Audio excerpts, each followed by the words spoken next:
My family's from Pakistan, Lahore, Pakistan to be specific. I was born in Islamabad, the capital, and we came to America in 2001 before, the ill-fated events of 9/11. We were lucky in that sense that we were able to immigrate before. Hi, my name is Zainab Javed, and I'm a sophomore. Well, it's summer now, so I'm going to be a junior in high school, and I'm just like any other American you'd meet. Both of my parents were born in Egypt and lived there most of their lives all the way until college. They got married in Egypt, and then my father decided that he wanted to come to America because it was a land of opportunity and dreaming and all of that. My mother, they were both obviously like very torn to leave their family, but they left everything to come here so that me and my siblings could have a better life. I've been used to being called certain things. Nowadays, when I hear things, it's a lot more apparent. Even sometimes amongst my friends, when we may have political discussions and things like that, sometimes those biases come out explicitly. And sometimes I'm just like, you know me, we're friends. Why is this something that you might think?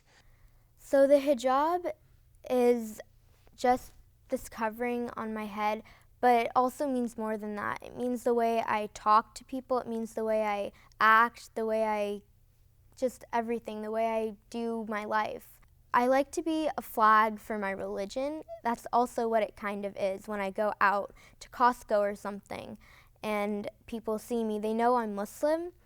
And some people would say, oh, but aren't you afraid that you're going to be discriminated against because they know you're Muslim? But I think that it's good to see for people who aren't Muslim and don't know a lot about the religion to see that, oh, look, she's getting potato chips in a regular supermarket. She's just like any other American. Being Muslim was just like an identity. It wasn't like a way of life for me.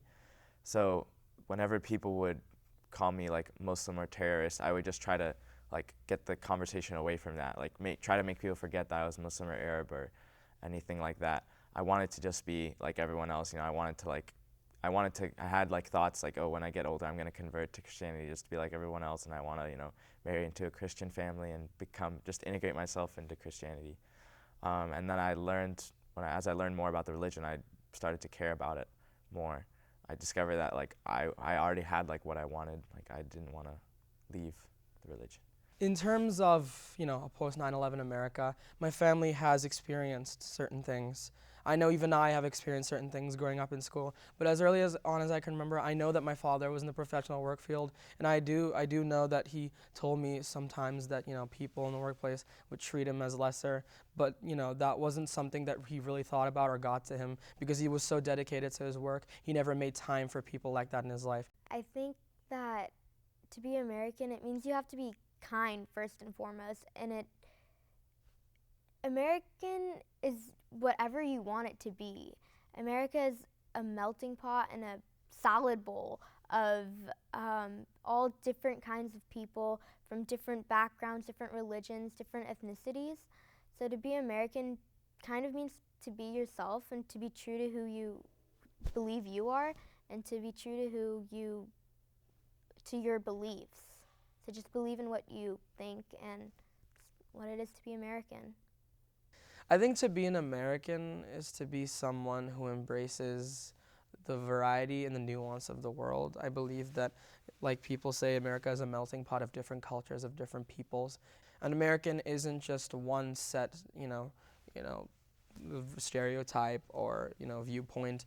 Being an American is such a nuanced thing. There are so many different ways to be an American, I believe that the diversity of us all is the most American part,